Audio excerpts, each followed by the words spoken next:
Pernah nggak sih Anda berharap, wah andai ada cara gitu ya, buat ngintip apa sih yang bikin seseorang semangat, atau gimana cara dia mikir cuma dari obrolannya aja? Hmm, kayak punya kacamata X-ray buat pikiran orang gitu ya? Nah iya, ternyata ada loh alat yang dirancang buat itu, namanya LAB Profile, singkatan dari Language and Behavior Profile. Dan sumber kita buat ngobrolin ini hari ini tuh buku keren, Words That Change Minds karya Shelley Rose Charvet. Kita bakal fokus banget bongkar bab 20-nya. Betul. Bab 20 itu isinya kayak panduan praktisnya gitu. Gimana sih cara membuat profil LAB ini langkah demi langkah? Iya, ini penting banget nih. Mungkin Anda lagi siap-siap buat negosiasi penting, atau pengen tim di kantor lebih kompak komunikasinya, atau jangan-jangan cuma penasaran aja, ini alat kerjanya gimana sih di lapangan? Mhm. Nah, pembahasan kita kali ini tuh bukan teori doang, tapi bener-bener langkah praktisnya, kayak resepnya gitulah. Dan yang menarik, ternyata nggak cuma soal nanya doang. Ada tahap penting buat mastiin kita nggak salah baca orang. Memang. Prosesnya ini cukup terstruktur ya, dirancang biar hasilnya akurat. Intinya sih ada dua fase besar lah yang bakal kita urai bareng-bareng. Oke, dua fase ya, apa aja tuh? Pertama, itu fase ngumpulin info lewat pertanyaan yang terarah. Tapi fokusnya unik, bukan cuma jawabannya apa, tapi gimana cara dia jawab. Gimana cara jawabnya ya? Oke, terus yang kedua. Nah, yang kedua ini fase validasi atau konfirmasi. Istilahnya tebak dan uji atau guess and test. Ini buat mastiin interpretasi kita tuh nyambung nggak sama pengalaman dia, jadi nggak asal cap. Wah, menarik nih tebak dan uji. Oke deh, mari kita selami lebih dalam langkah-langkahnya. Siap.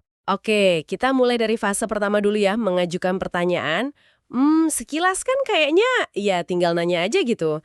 Tapi tadi dibilang fokusnya di gimana jawabnya. Ini lebih kayak seni dengerin ya berarti? Tepat sekali. Ini bukan sekedar dengerin jawaban, tapi dengerin pola di balik jawaban itu. Dan kunci paling awal yang fundamental banget itu adalah menetapkan konteks. Konteks, maksudnya gimana tuh? Jadi, sebelum mulai nanya-nanya, kita sama orang yang mau diprofil ini harus sepakat dulu, kita mau ngomongin situasi apa nih? Area kehidupan yang mana? Misalnya, soal kerjaan dia sekarang, atau lagi nyari kerja baru, atau pas beli rumah kemarin, atau apa gitu yang spesifik. Oke, jadi dibatasi dulu ya ruang lingkupnya. Betul, dan konteks ini ditulis jelas. Kenapa? Soalnya pola motivasi orang, cara dia mikir, itu bisa beda loh di konteks yang beda. Nah, persis kayak gitu. Makanya konteks ini penting banget biar nggak salah generalisasi. Jadi konteks itu kayak bingkai fotonya lah. Kita fokus ke gambar yang sama. Oke, jadi konteks udah disepakati, ditulis. Terus lanjut ke pertanyaannya gimana? Nah, setelah konteksnya oke, baru kita ajukan pertanyaan-pertanyaan yang emang dirancang buat ngungkap pola-pola di lab profile. Dan ini penting, setiap kali mau nanya, kita selalu rujuk balik ke konteks tadi. Selalu dirujuk balik ya. Contohnya gimana? Misalnya nih, konteksnya pekerjaan saat ini. Pertanyaannya bisa jadi, dalam konteks pekerjaan Anda saat ini, apa sih yang Anda cari dalam sebuah pekerjaan? Atau, terkait proyek terakhir yang Anda pimpin, apa yang penting buat Anda soal proyek itu? Pengulangan konteks ini penting buat jaga fokus. Oke, biar jawabannya nggak ngelantur kemana-mana ya. Betul. Nah, pas dia jawab, disinilah seni mendengarkan tadi berperan. Anda nggak perlu nyatet semua kata-katanya persis. Fokusnya itu nangkap indikator pola. Indikator pola. Wah, istilah baru lagi nih. Maksudnya gimana indikator tuh? Apa kayak kata-kata kunci gitu? Bisa jadi kata kunci, tapi nggak cuma itu. Indikator itu bisa macam-macam. Bisa pilihan kata yang khas. Misalnya, orang yang pola toward, menuju, itu sering pakai kata tujuan, capai, dapatkan. Kalau yang away from, menjauhi dari, sering pakai hindari, cegah, masalah. Oh, gitu ya. Selain kata-kata. Bisa juga struktur kalimatnya. Dia sering pakai kalimat aktif atau pasif, kalimatnya pendek-pendek atau panjang berbelit. Bahkan, intonasi sama bahasa tubuh juga bisa jadi indikator. Walau lab profile fokus, utamanya bahasa lisan ya. Kompleks juga ya ternyata. Anda tinggal kasih tanda aja. Checklist atau apa gitu di lembar kerja Anda, di bagian pola itu. Satu jawaban bisa aja ada indikator buat beberapa pola sekaligus dalam kategori yang sama. tandain aja semua. Oke, jadi kayak ngumpulin sidik jari linguistik gitu ya. Nggak ngejudge bener salah, tapi ngamatin cara dia ngomong. Tadi di awal sempat nyinggung pola reason ya, pas ngasih contoh option sama procedures. Bisa dijelasin dikit nggak itu apa? Oh iya, bisa-bisa. Jadi kategori reason atau alasan ini biasanya digali pakai pertanyaan kayak, kenapa Anda milih konteks?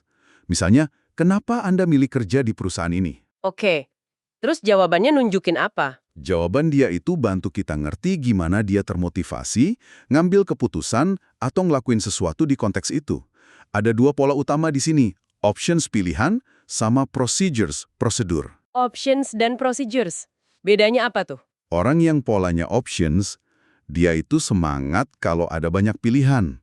Kemungkinan baru, cara baru buat ngelakuin sesuatu. Kadang dia nggak masalah buat agak belokin aturan dikit kalau perlu. Suka nyari jalan baru ya? Terus kalau procedures? Nah, kebalikannya. Orang procedures itu termotivasi sama cara yang benar. Dia pengen tahu langkah-langkahnya apa, ngikutin proses yang udah ada, udah terbukti. Biasanya, dia bakal nyelesain apa yang udah dimulai. Bahasa dia tuh sering kayak cerita berurutan atau langkah-langkah gitu. Wah, menarik banget. Jadi dari jawaban kenapa, kita bisa tahu dia lebih suka buka jalan baru atau ngikutin jalan yang udah ada ya. Dalam banget ini analisisnya. Tadi ada poin menarik lagi. Katanya ada pola yang bisa dideteksi tanpa nanya khusus. Gimana tuh caranya? Nah, itu salah satu yang bikin proses ini efisien. Ada beberapa pola motivasi sama pola kerja atau working traits yang memang sering kelihatan dari gaya ngomong dia secara umum. Nggak harus nunggu jawaban pertanyaan spesifik buat pola itu. Oh iya, contohnya pola apa aja? Misalnya nih, level proaktif-reaktif. Kita bisa lihat aja kecenderungan umum dia, sering pakai kalimat pendek, kata kerja aktif, kelihatan pengen cepet action, proaktif. Atau malah seringnya pakai kalimat panjang, bilang, nanti saya pikirin. Kita analisis dulu. Bahasa tubuhnya juga lebih nunggu, reaktif. Itu kelihatan kok sepanjang ngobrol. Iya. Terus apa lagi? Ada lagi skop umum spesifik. Dia kalau cerita sukanya gambaran besar, konsep umum gitu, umum global. Atau malah senangnya masuk ke detail, urutan, langkah kecil-kecil, spesifik. Ini kelihatan dari cara dia nyusun ceritanya. Oke. Satu lagi tadi kayaknya. Iya, attention direction lainnya. Pas ngobrol, fokus perhatiannya lebih ke dalam diri sendiri, perasaan dia, pengalaman internal dia, self. Atau dia peka banget sama orang lain, sama bahasa tubuh kita, nada suara kita, lainnya, other. Wow, jadi sambil kita fokus dengerin jawaban spesifik, radar kita juga harus nyala terus ya buat nangkep pola-pola umum ini. Bener-bener observasi multilapis ini mah. Oke. Setelah kita kumpulin semua tanda dan observasi ini, barulah kita masuk ke tahap kedua ya. Betul sekali. Tahap kedua ini namanya tebak dan uji. Kedengerannya agak gimana gitu ya, nebak seorang orang lain. Apa sih tujuan utamanya tahap ini? Dan gimana caranya biar kita nggak kelihatan sok tahu atau ngehakimin? Nah, itu pertanyaan bagus banget. Emang istilah tebak di sini bisa agak misleading ya, kalau diartiin nebak asal-asalan. Sebenarnya, ini tuh langkah validasi yang sangat terstruktur dan harus penuh hormat. Validasi ya, tujuannya apa aja? Tujuannya ada dua. Pertama, buat konfirmasi. Benar nggak sih interpretasi sementara kita soal pola dominan dia itu cocok menurut dia sendiri? Kedua, buat kasih umpan balik yang berguna buat dia. Biar dia juga kenal sama preferensi komunikasi dan motivasinya di konteks itu. Nah, kuncinya, biar nggak menghakimin, itu ada di cara kita nyampain tebakan ini. Nah, ini dia nih. Gimana cara nyampainya biar efektif tapi tetap sopan? Apa kita langsung bilang, wah kayaknya pola Anda proaktif nih? Waduh, jangan.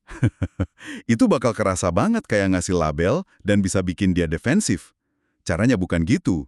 Pendekatan yang disaranin itu kita deskripsikan perilakunya. Perilaku yang biasanya muncul kalau orang punya pola itu. Fokus ke apa yang mungkin dia lakuin atau rasain, bukan ngasih nama polanya. Deskripsikan perilaku ya, contohnya gimana? Misalnya tadi pola toward. Oke, misal kita deteksi pola toward dia kuat nih di konteks kerjaan.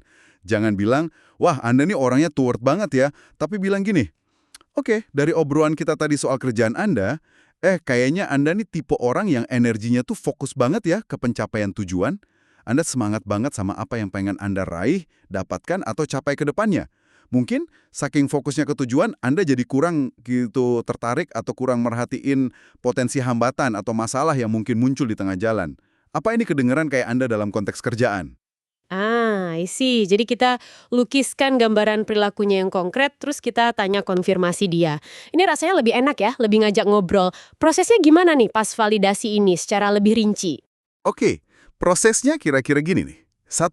Ingatkan konteks lagi. Mulai lagi dengan nyebutin konteks yang udah disepakati. Oke, tadi kan kita ngobrolin soal sebutin konteksnya, ya. 2. Sampaikan deskripsi perilaku. Kasih deskripsi perilaku yang nyambung sama pola dominan yang kita tangkap tadi. Kayak contoh toward itu. Sampaikan sebagai pernyataan hasil observasi kita, bukan pertanyaan di awal. Saya amati nih, dalam konteks ini Anda cenderung. Oke, sampaikan sebagai pernyataan dulu terus. 3. Amati reaksi dengan cermat. Nah, ini momen penting. Abis kita ngomong deskripsinya, diam bentar. Perhatiin banget reaksi verbal sama nonverbal dia. Dia langsung manggut-manggut setuju, senyum-senyum ngerasa kena, bilang, wah iya bener banget. Atau sebaliknya ya? Atau sebaliknya, dia ngerutin dahi, kelihatan bingung, bilang, nggak juga sih? Atau malah nyangkal. Reaksi spontan dia ini data validasi yang berharga banget. 4. Minta konfirmasi langsung, kalau perlu. Setelah lihat reaksi awalnya, baru kita bisa tanya eksplisit buat konfirmasi. Kayak tadi, apa deskripsi ini kerasa cocok sama pengalaman Anda di konteks? Oke. Jadi kunci utamanya ngamatin reaksi dia ya. Kalau reaksinya positif, ya berarti hipotesis kita kuat. Tapi gimana kalau reaksinya tuh, ambigu, diem aja gitu, atau bilang, ya kadang-kadang sih. Atau mungkin kita sendiri yang masih ragu nih, walau udah lihat tanda-tandanya. Nah, ini sering kejadian. Pertanyaan bagus. Kalau reaksinya nggak jelas, atau kita sendiri belum yakin 100%, jangan maksa. Jangan paksain interpretasi kita. Langkah berikutnya, kita minta dia kasih contoh spesifik. Minta contoh? Contoh apa? Contoh dari pengalaman dia yang nyambung sama deskripsi perilaku yang kita kasih tadi. Misal, lanjutin yang towards tadi.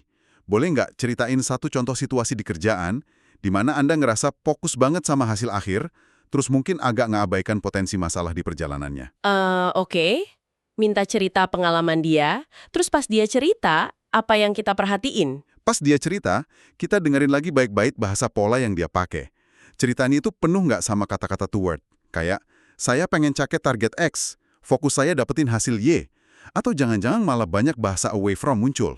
Yang penting nggak ada kesalahan Z, saya pastiin semua risiko udah diatasi. I see. Contoh konkret, dari dia itu bakal ngasih lapisan konfirmasi lagi, atau malah bantu kita ngoreksi interpretasi awal.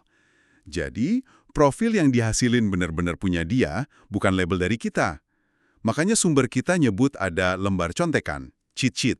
Itu isinya rangkuman deskripsi perilaku sama bahasa pola, buat bantu pas proses ini. Ini nunjukin pentingnya akurasi deskripsi di tahap validasi. Oke, jadi proses 2 tahap ini nanya sambil ngamatin gimana, terus validasi pakai deskripsi perilaku dan observasi reaksi. Wah, ini komprehensif banget ya. Sekarang kita coba tarik nih relevansinya buat Anda pendengar kami. Apa sih makna praktisnya kita ngerti dapur pembuatan La Profile ini? Ngerti prosesnya, bukan cuma hasilnya, itu ngasih beberapa keuntungan penting loh. Pertama, ini secara mendasar ningkatin kesadaran kita soal nuansa komunikasi. Kesadaran ya, gimana maksudnya? Iya, bahkan tanpa niat profiling formal pun, kita jadi mulai lebih ngeh secara alami sama gimana orang lain dan diri kita sendiri juga nyampein pesan sehari-hari. Jadi lebih peka sama pilihan kata, struktur kalimat, asumsi tersembunyi di balik omongan orang. Ini langkah awal jadi komunikator dan pendengar yang lebih efektif. Jadi kayak ngelatih otot pendengaran kita ya, buat nangkep lapisan makna yang lebih dalam, yang sering kelewat. Selain itu apa lagi? Kedua, ngerti betapa telitinya proses ngumpulin data, tahap 1, dan validasi, tahap 2. Ini bikin kita lebih menghargai potensi kekuatan La Profile kalau dipakai dengan benar. Akurasi itu segalanya di sini. Jadi kalau profilnya akurat, hasilnya bisa kuat ya? Itu saling terkait di diri seseorang, bikin motivasi dan perilakunya jadi kompleks. Ini dibahas lagi nanti di bab 22. Merancang komunikasi pengaruh. Gimana nyusun pesan atau presentasi pakai bahasa yang paling nyambung atau pas sama pola pendengar kita. Wah, ini buat marketing atau sales kepake banget ya? Bisa banget. Terus ada juga buat coaching dan pengembangan diri. bantu orang ngerti preferensi dia sendiri, dan gimana caranya jadi lebih fleksibel dalam berperilaku. Dan tentu saja, rekrutmen dan manajemen tim. Nyocokin pola motivasi kandidat sama tuntutan kerjaan, atau ngebangun tim yang polanya saling melengkapi. Wow, banyak ya aplikasinya. Iya, dan semua aplikasi canggih ini ya tergantung banget sama kualitas profil yang didapat dari proses yang kita bahas barusan. Jadi, dengan ngerti prosesnya, kita nggak cuma belajar soal alatnya ya, tapi juga secara nggak langsung ngasah kemampuan observasi kita dan jadi lebih menghargai kompleksnya komunikasi antar manusia. Perspektifnya jadi lebih kaya gitu. Tepat. Baik, mari kita coba rangkum sedikit poin-poin kunci dari pembahasan kita soal cara melengkapi LAB profile ini berdasarkan bab 20, Words That Change Minds. Intinya ada dua langkah utama ya. Langkah pertama, ngajuin pertanyaan terstruktur dalam konteks yang jelas, tapi fokus utamanya bukan di isi jawaban, tapi di gimana jawaban itu disampaikan, nangkep indikator pola, lewat bahasa dan observasi. Ya, itu poin krusial pertama. Terus langkah kedua yang sama pentingnya, itu fase tebak dan uji. Ini bukan nebak asal, tapi proses validasi. Kita deskripsikan perilaku yang terkait sama pola yang kita identifikasi, hindari label, ya. Terus kita amati baik-baik reaksi orangnya, buat konfirmasi atau kalibrasi ulang pemahaman kita. Dan kalau masih ragu? Kalau masih ragu, minta contoh spesifik dari pengalaman dia. Itu bisa ngasih kejelasan lebih lanjut. Akurasi di tahap ini penting banget biar profilnya relevan dan berguna. Seluruh proses ini benar-benar nunjukin betapa pentingnya dimensi cara kita ngomong ya. Sesuatu yang mungkin sering kita lupain kalau terlalu fokus sama apa yang mau kita sampaikan atau dengar. Ini jadi mikir juga nih. Ada satu pemikiran penutup yang menarik buat Anda bawa pulang. Betul sekali. Pertanyaan refleksi yang muncul dari sini adalah, seberapa sering sih kita di tengah kesibukan komunikasi sehari-hari benar-benar berhenti sejenak buat dengerin gimana caranya seseorang ngungkapin pikiran, perasaan, atau motivasinya di luar kata-kata harfiah yang dia pakai? Dalam juga ya pertanyaannya. Dan sebagai langkah mikir selanjutnya nih, kalau kita udah mulai bisa ngenalin pola-pola individual ini di diri seseorang, gimana ya pola-pola itu mungkin saling terkait, saling pengaruh, bahkan kadang mungkin bertentangan buat ngebentuk dinamika motivasi dan perilaku dia yang lebih utuh dan kompleks. Nah, ngerti interaksi antar pola ini, itu pintu ke pemahaman yang lebih dalam lagi. Semoga penelusuran kita ke dalam mekanisme praktis melengkapi lab profile ini udah ngasih Anda wawasan baru ya.